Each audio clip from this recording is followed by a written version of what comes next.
家好，欢迎回到我的频道，我是你们的酒仙小姐姐菲菲。今天呢，我们同样请来了 Tyson 哥。好，大家好。那我们今天准备再尝一期泥煤味的威士忌。那有乐嘉维林的2006，然后还有一瓶阿贝的19年，还有一瓶我们从来没有尝过的 Bowmore 的18年，真的是从来没有尝过。其实三个的年份算下来都差不多。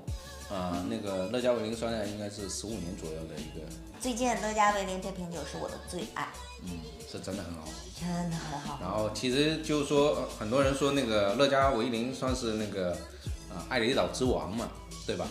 然后我们今天加了一个叫艾雷岛女王。好，那我们看看谁才是真正的王者。我们盲品一下。那我们从1号开始喝，反正全都是扑鼻的那个烟熏味儿。这个是碘酒的味道，碘酒海藻，咸咸的那种。它那海藻的味道特别重，然后它也有一点点甜，就是那种焦糖的甜，带有一点点巧克力的那种味道，那种香甜是有的。这款酒闻起来就很浓郁，它的味道特别多，而且就能够闻到它的复杂度，想到各种，其实一闻这种味道，它那个肉味特别重，就那种烧烟儿，就是有烟的那种。它是那种木头，而且是那种很好的那种木头，烧出来的那种。你这么一说，我都想用那个木头去。拿着那个木头烧牛排对，然后熏出来的那种香味，对。而且它入口的时候，你尝不到它那个特别重，它没有说什么很重的泥煤味、烟熏味，入口的时候是很甜美的，很柔和的，对，水果的那种香气，然后花香的味道，有熏的，就特别有特色的乐嘉维林的那种味道。可以喝第二个。木头里面加了那个杏仁，太好喝了。再撒点盐。太好了，这个真的太好喝了。这是什么味道？你在喝完那个，你闻完那个，再闻这个，就觉得很淡。就第二杯。缓一下，因为它那个烟熏味太重了。第二款酒就很收敛它的味道，香味不是很明显。有点像先稀释过的一个烟熏味的威士忌。其实我觉得它的这个闻的时候，它有很重的那个海藻的那个味道。这个呢，类似于有点咸鱼肉。咸鱼。就有点像咸鱼啊之类的那种肉类的。是。它这个是有点植物类的。其实苹果的香气也有，就青色的那种水果味，所以它有点像一草莓。那有草莓味？有一点点在那个尾部的时候，就在底下的这个位置。是烟熏。烟熏的牛肉干。就是它的泥煤和烟熏是一点一点，都是一点点。然后它的，其实它整体来说，我觉得它跟它的果香味还有那个花香味是比较揉在了一起，比较均衡的那种。就你不像这种乍一闻一下子就是那个味道，泥煤味会出来。这个像降级版的乐嘉维林的2006，这个你不能说它不好喝，但是它没有刚才那款这么好喝。它们的味道其实我觉得就最后的那个味道，其实跟它是差不多的。没有差多了。它薄，这个会对这个淡很多。然后它后面的尾韵是以那个就莲蓉，就我们吃那个莲蓉月饼，那莲蓉的那个香气为主调的一个尾韵。如果说这个是100%木质的话，这个可能最多就20%。对，它主要还是以那个，就是说那个莲蓉的那种油脂香为主。它是以油脂香为主。但这酒其实挺好喝的，这个酒不难喝，这个酒是好喝的。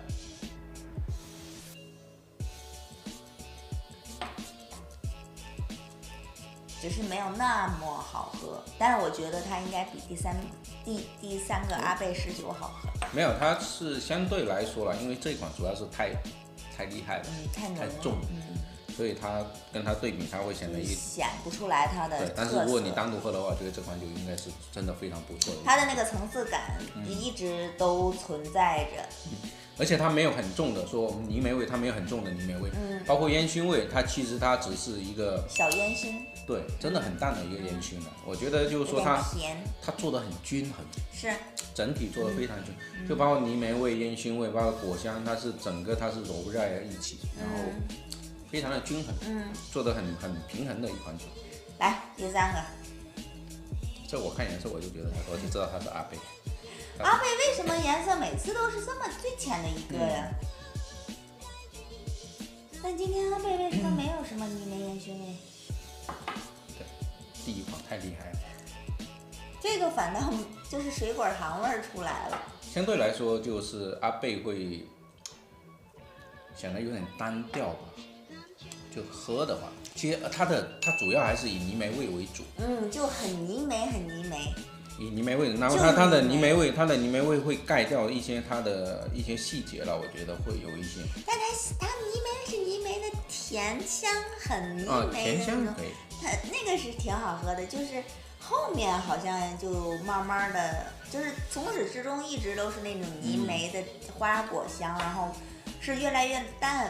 没有说像乐嘉维林前面没有一个尾韵，对，没有循环，就没有那个后面回来的那个味道，只是第一次的爆发感就让人家很满足，后面就没什么了，就不像一款我们觉得应该做得很好的那个威士忌的它那个结构，它少了一个尾部，就少了一个回来的那个味道，就是没有什么尾韵的那个感觉。但这个真的是也挺好喝的，也很好喝的，很给力，就这个开始的那个味道。对，也很好喝。三款都很好喝了，其实但是说从选的话呢，我是肯定会选这个。我也会选这个，反倒其他的两款就觉得喝喝也可以，但是没有那么。但是我觉得可能很多如果是女孩子的话，我觉得很多人会选这个。但是它也是烟熏泥煤嘛，女生。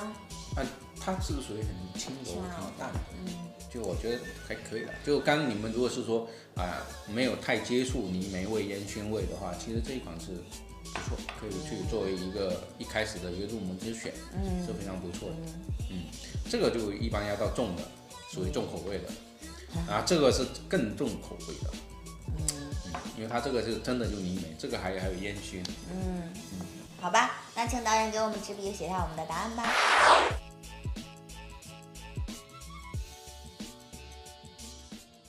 乐嘉维林。对，乐嘉维林的那个2006，然后这个是包某的18，阿贝19。同意，请导演给我们公布答案吧。你看他的表情，导演刚才帮我们揭晓答案，跟我们说你们俩只对一个，然后我们俩就特别惊讶，因为乐嘉维林在我们的眼中就是那种，尤其是这瓶酒是神一样的存在。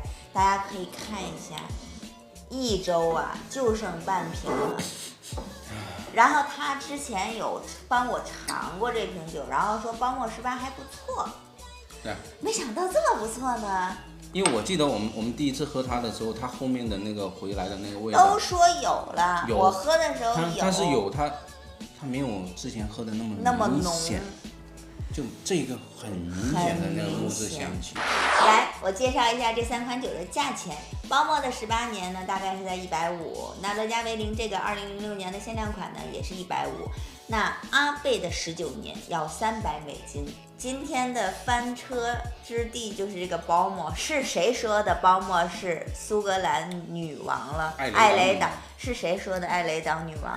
别人说的，不是我说的。我真的不觉得一个女王可以这么的不柔和。其实包莫其实从地理位置上来说那个乐嘉维林跟阿贝还有拉佛格，他们是处在那个算是它处在南边吧。然后那个包莫是处在中间的位置。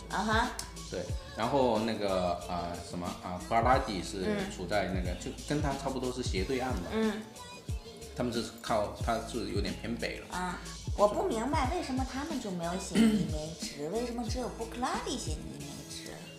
有一些人不愿意写出来。这个我觉得你要仔细要去查他每一款酒的资料的话，他一般都会。这个我没找到这个他们会有资料那个。而且这酒43度，你觉没觉得它有点烈？就是它很 powerful，、特别有力量的，在给你一入口就开始炸到最后，然后回味再上来的那种。而且它那回味特别的厉害，特别长，特别爽，喝这个包膜。而且它那个烟熏，哇，整个回味就真的就烟熏盖上。难怪它是英国女王唯一的一家 visit 过的酒厂。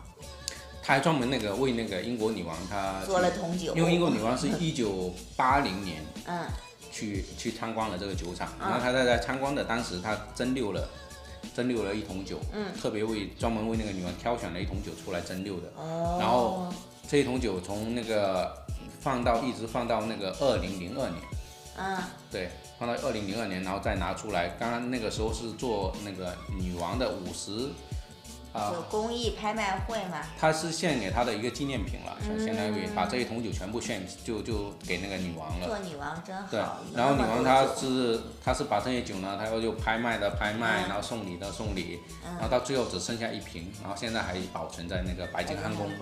我只想说，女王口味真重。女王有口味，有品味，有品味，这个可以比那个查尔斯王子的那个。你为什么不让我拿 Lord 呢？其实我觉得皇家的这个品味真的挺好的，拉夫哥也很好喝，好吧？